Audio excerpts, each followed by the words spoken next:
Habib Nagar police station పరిధిలో transgender పట్ల అమానుషంగా ప్రవర్తించారు ముగ్గురు యువకులు.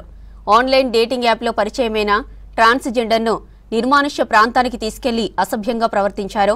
30,000 రూపాయలు ఇవ్వాలని ఒత్తిడి చేశారు. డబ్బులు ఇవ్వడానికి ట్రాన్స్జెండర్ నిరాకరించడంతో దాడి చేశారు. వారి నుంచి తప్పించుకుని పోలీసులకు ఫిర్యాదు చేశారు ట్రాన్స్జెండర్. నిందితుల్లో ఎంఐఎం నాయకుడు అఫ్జల్ సాగర్ కుమారుడు రియాన్ ఉన్నట్టు తెలిసిందే. అతన్ని అరెస్టు చేసిన పోలీసులు మిగతా ఇద్దరు నిందితులైన జాఫర్, అహ్మద్ కోసం గాలిస్తున్నారు. 9వ తారీఖు నాడు సాయంత్రం 6:30 టైంలో ఒక విక్టిమ్ మాసర్ బ్యాంక్ నుంచి వచ్చారు. Age 22 years, student.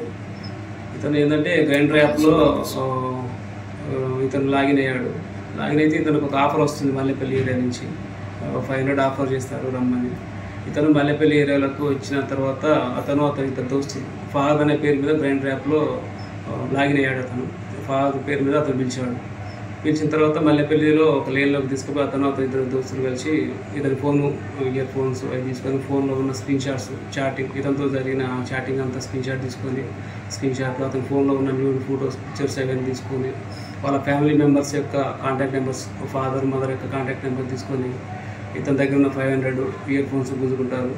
తర్వాత ఫర్దర్గా అతని దగ్గర ఏమి అమౌంట్ లేకపోవడంతో ఆ న్యూడ్ ఫొటోస్ మీ ఫ్యామిలీ మెంబర్స్కి పంపిస్తామని చెప్పేసి భయపెట్టి 30,000 ఇవ్వాలని చెప్పేసి డిమాండ్ చేస్తారు. ఇతను భయపడిపోతాడు. అతను 30,000 ఇష్టం లేక పోలీసు వాళ్ళని అప్రోచ్ అయితే మేము వాళ్ళ మీద ఎక్స్ట్రాక్షన్ కేసు పెట్టడం జరిగింది.